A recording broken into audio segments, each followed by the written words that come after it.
جزا کا مالک،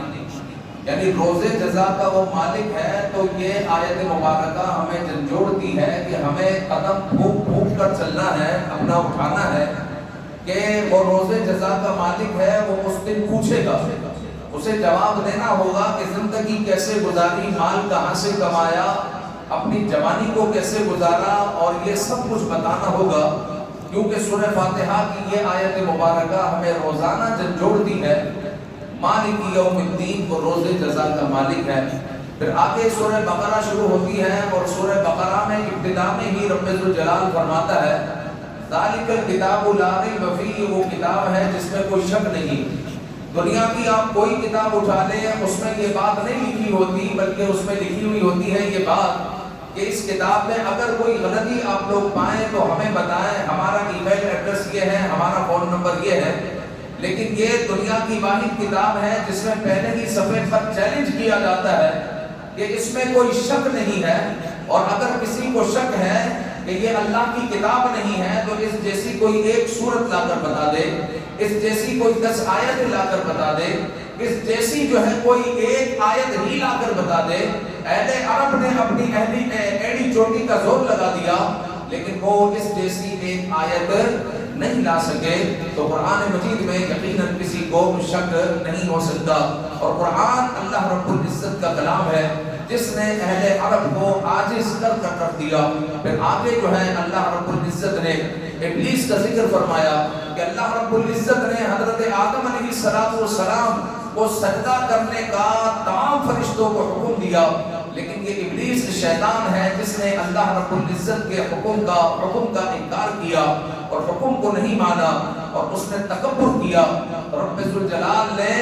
اپنی بارگاہ سے اس کو دور کر دیا اور اس کو رسوا کر دیا، قیامت تک وہ ذلیل و رسوا رہے گا، پھر آخر جہنم میں داخل ہوگا۔ ابا واستکبر وکان من الکافرین، وہ کافروں میں سے ہو گیا۔ تو پیارے بھائیوں، معلوم ہوا کہ تکبر ایسی چیز ہے جو بندے کو تباہ کر سکتی ہے۔ پھر رب ذوالجلال کا حکم نہ ماننا، حکم کا انکار کرنا، ایک ہوتا ہے نافرمانی، ایک ہوتا ہے حکم کو نہ ماننا۔ اگر حکم کو نہ مانا یعنی حکم کا انکار کرتا ہے تو یہ کفر ہے، حکم کا انکار کرنا کفر ہے، لیکن حکم کا رہ جانا یہ کفر نہیں ہے۔ تو شیطان نے حکم کو ماننے سے انکار کر دیا کہ میں یہ نہیں کرتا، میں سجدہ نہیں کروں گا، کیونکہ یہ تو جو ہے مٹی سے بنے ہوئے ہیں اور میں آگ سے بنا ہوا ہوں۔ حالانکہ مٹی افضل ہوتی ہے، آگ مفضول ہوتی ہے۔ یہ سمجھا کہ مٹی جو ہے افضل و اعلیٰ، مٹی جو ہے مفضول ہے اور آگ افضل و اعلیٰ ہے، حالانکہ ایسا نہیں ہے۔ تو رب ذوالجلال نے اپنی بارگاہ سے اس کو مردود کر دیا۔ میرے بھائیوں، اندازہ لگائیے کہ اس نے لاکھوں سال عبادت کی ہے، لاکھوں سال عبادت کی ہے، لیکن جب ایک نبی کی اس نے بے حرمتی کی تو پھر رب ذوالجلال نے اس کو مردود کر دیا، کیونکہ حضرت آدم علیہ السلام کو اس نے تحقیری الفاظ استعمال کرتے ہوئے کہا، حقارت سے کہا کہ ارے یہ تو مٹی سے بنے، یہ تو مٹی سے بنے ہیں اور میں آگ سے بنا ہوں۔ اپنے آپ کو بڑا جانا، حضرت آدم علیہ السلام کو حقیر جانا، تو پھر رب ذوالجلال کے نزدیک اس کی عبادت کچھ نہیں رہی، یہ رجیم ہو گیا، یہ بھی مردود ہو گیا، اس کی عبادت بھی سب کی سب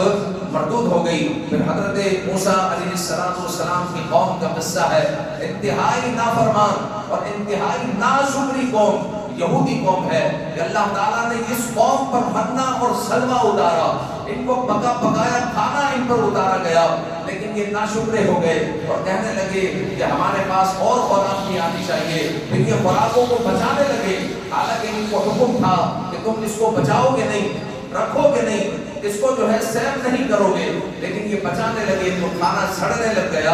اور یہ جو ہے اللہ تعالیٰ کے نافرمان کہلائے۔ یہود اور نصارہ، اور یہود وہ ہے کہ جن کے لیے ہم ہر نماز میں ہر رکعت میں دعا کرتے ہیں، صراط الذین انعمت علیہم، اے اللہ راستہ ان کا چلانا جن پر تو نے انعام کیا، غیر المغضوب، نہ ان کا جن پر تیرا غضب ہوا، اور غضب کس پر ہوا؟ یہود پر ہوا، یہود پر ہوا۔ تو یہودی جو ہے کہ مغضوب قوم ہے، اللہ تعالیٰ نے ان پر جو ہے اپنا غضب فرمایا ہے۔ آگے چلے تو پھر جو ہے اس سورہ مبارکہ میں رب تعالیٰ نے اپنے محبوب کا ذکر فرمایا کہ یا ایھا الذین آمنوا لا تقولوا راعنا وقولوا انظرنا واسمعوا، اے ایمان والو لا تقولوا راعنا، میرے محبوب کی بارگاہ میں راعنا نہ کہنا، کیونکہ راعنا ایک اچھا لفظ ہے، لیکن اس لفظ کی آڑ میں یہود حضور علیہ السلام کے پاس آ کر راعینا کہتے اور حضور کی بے حرمتی کرتے، تو اللہ رب العزت نے راعینا کہنے سے بھی منع کر دیا، اور جو ہے اللہ تعالیٰ نے اپنے محبوب کی بارگاہ میں حاضر ہونے کا سلیقہ اور طریقہ سکھایا، فرمایا کہنا ہے تو یہ کہو وقول انظرنا، کہ اے اللہ کے رسول ہم پر نظر کرم کیجئے، ہم پر نظر کرم کیجئے، اور آگے پھر رب جلال نے تنبیہ فرمائی واسمعوا، اور سے سنو، میرے محبوب کو بار بار کہنے کا کیوں کہتے ہو، بار بار میرے محبوب کو تکلیف کیوں پہنچاتے ہو، واسمعوا، میرے محبوب کی بات غور سے سنو۔ پھر آگے جو ہے 13ویں رکوع کی ابتدا میں اللہ تعالیٰ نے فرمایا وقالت الیہود لیست النصارى وقالت النصارى لیست الیہود، یعنی یہود کہتے ہیں کہ نصارہ کچھ نہیں ہے، کہ عیسائیوں کو ہم نہیں مانتے، اور عیسائی کہتے ہیں کہ یہود کچھ نہیں ہے، کہ یہودیوں کو ہم نہیں مانتے۔ یہ قرآن کہہ رہا ہے، یہ ایک دوسرے کے کٹر دشمن ہے اور ہمیشہ سے دشمن ہے، لیکن آج آپ دیکھیں کہ مسلمانوں کو زہر کرنے کے لیے، مسلمانوں کو زہر کرنے کے لیے آج یہود اور نصارہ مل چکے ہیں، یہود اور نصارہ مل چکے ہیں مسلمانوں کو زہر کرنے کے لیے، لیکن ایک مسلمان ہے کہ وہ تتر بتر ہوا ہے، اور مسلمان ایک ہونے کے لیے تیار نہیں ہے۔ تو یہ جو ہے آگے پھر چلے تو پھر حضرت ابراہیم اور حضرت اسماعیل علیہ السلام کا ذکر ہوتا ہے، تحویل قبلہ کا بھی ذکر ہے کہ اللہ رب العزت نے اپنے محبوب کو 2 قبلوں والی مسجد کا امام بنایا، اور جہاں پر اللہ رب العزت نے اپنے محبوب کی بہت ساری نشانیاں امتوں کو عطا کی، ان نشانیوں میں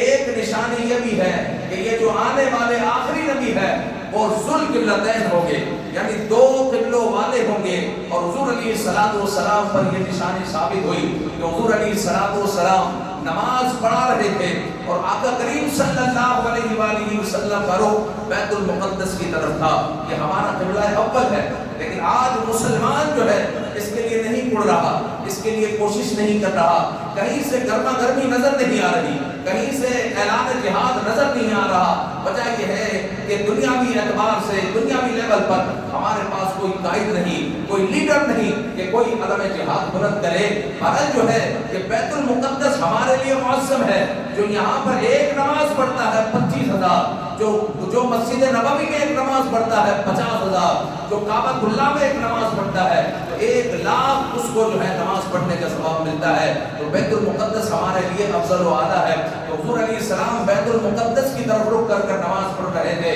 لیکن حضور علیہ السلام کی دلی خواہش تھی کہ کعبۃ اللہ ہمارا قبلہ ہو جائے، تو حضور علیہ السلام کو نماز کی حالت میں حکم ہوا کہ اے محبوب اپنے رخ کو آپ پھیر لیجئے۔ حضور علیہ السلام نے نماز ہی کی حالت میں بیت المقدس سے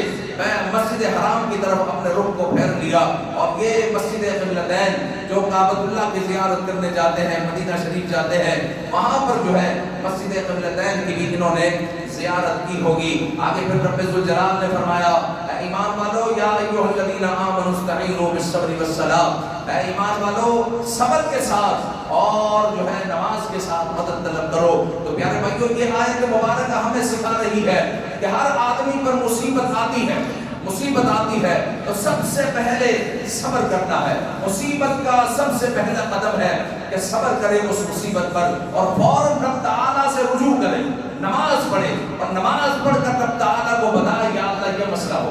حضور علیہ السلام نے فرمایا اللہ تعالیٰ سے مانگو، اور حضور نے تو تسمے کی مثال دی، اگر تمہارے جوتے کا تسمہ بھی ٹوٹ جائے تو اللہ کو بتاؤ یا اللہ میرے جوتے کا تسمہ ٹوٹ گیا، جوتے کا تسمہ ٹوٹ گیا، چھوٹی چھوٹی باتیں، یعنی آپ اس کو یوں لے لیں، آپ کے اگر بریک کا اسپرنگ ٹوٹ جائے تو پھر آپ اللہ کو بتائیں یا اللہ بریک کا اسپرنگ ٹوٹ گیا، مدد کرنا، کرم کرنا، گاڑی پنچر ہو گئی ہے، کرم کرنا، یہ ہو گیا، بار بار اللہ کی طرف رجوع کرنا کرنا ہے, اللہ کی طرف حاضر ہونا ہے, اللہ سے مدد طلب کرنی ہے, اور سب سے پہلے تو ہمیں صبر کرنا ہے. اور پھر آگے چلے تو رب تعالیٰ نے فرمایا لیس البر ان تولوا وجوہکم, آگے فرمایا کہ وآت المال علی حبہ, کہ اپنے محبوب مال کو, مال بڑا محبوب ہوتا ہے. جس کے پاس اگر 40 لاکھ روپے ہے تو 1 لاکھ روپے جب زکوٰۃ کے نکلتے ہیں نا پتہ چلتا ہے. اگر اس کی سیلری 50,000 روپے ہے تو 2 سیلریاں اس کی نکلتی ہیں. سال کے 10 مہینے کی سیلری تو چلو بچ گئی, 2 سیلریاں اس کی نکلتی ہے 50,000 والے کی, پتہ چلتا ہے. لیکن اللہ رب العزت نے اسی محبوب مال کو جو تمہارا محبوب ہے, اور چوتھے پارے میں فرمایا لن تنالوا البر حتی تنفقوا مما تحبون, تم نیکی کو پہنچ ہی نہیں سکتے جب تک اپنا محبوب اللہ کی راہ میں قربان نہ کرو, اپنا محبوب مال اللہ کی راہ میں قربان نہ کرو. اور یہاں پر فرمایا وآت المال علی حبہ ذوی القربى والیتامى والمساکین, اپنے محبوب مال کو عطا کرو کس کو, جو تمہارے قریبی رشتہ دار, جو قریبی رشتہ دار ہے. تو خاص طور پر آپ کے زکوٰۃ اور فطرے نکلے تو اس میں آپ اپنے قریبی رشتہ داروں کو یاد کریں. رمضان کا مہینہ ہے, آپ کا دسترخوان سج رہا ہے, کیا پتا جو آپ کا قریبی رشتہ دار ہو, کیا پتا آپ کا پڑوسی ہے, یا پھر آپ کا محلے والا ہے, وہ لوگ نادار ہے اور وہ لوگ آپ جیسے بھائی کا انتظار کر رہے ہیں. تو ایسے لوگوں کی مدد کو پہنچے, کیونکہ اللہ تعالیٰ نے فرمایا وآت المال علی حبہ, کہ عطا کرو اپنے محبوب مال کو اپنے قریبی رشتہ دار کو, یتامہ کو اور مساکین کو اور ابن السبیل کو. آگے پھر قرآن مجید کی آیت مبارکہ میں اللہ رب العزت نے حج کا بھی ذکر کیا اور فرمایا کہ یا ایھا الذین آمنوا ادخلوا فی السلم کافہ, اے ایمان والو اسلام میں پورے داخل ہو جاؤ. جو ہم آج کل آدھے تیتر اور آدھے پٹھیر بنے ہوئے ہیں, جو ہماری شادی میں ہوتا ہے, نکاح تو اسلامی ہوتا ہے لیکن نکاح کے آگے اور پیچھے یہ ہندوانہ جو رسمیں ہیں,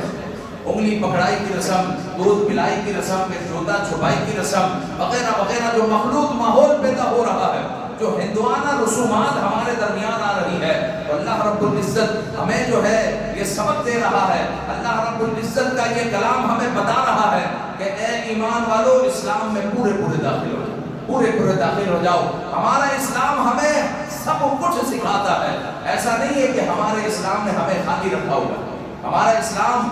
اسلام ہمیں شلوار پہننا بھی سکھاتا ہے. کہ حضور نے فرمایا کہ بیٹھ کر جو ہے آپ نے شلوار پہننی ہے. اور ہمارا اسلام استنجا کرنا بھی سکھاتا ہے کہ جب استنجا کرو تو نہ تمہارا پچھلا حصہ نہ تمہارا اگلا حصہ کعبے کی طرف نہیں ہونا چاہیے. تو کعبے کی طرف نے ہمارا اسلام ہمیں سب کچھ سکھاتا ہے. تو پھر ہم نکاح کے موقع پر جو اتنا عظیم موقع ہے, ہم کیوں رب ذوالجلال کو بھول جاتے ہیں, اللہ کے محبوب کی تعلیمات کو بھول جاتے ہیں, اور ہم آدھے تیتر آدھے پٹھیر بن جاتے ہیں. اور جناب عالی ہم یہود و نصارہ اور ہنود کی رسومات کو لے رہے ہوتے ہیں. تو اللہ رب العزت نے سورہ بقرہ کی آیت مبارکہ میں فرمایا اے ایمان والو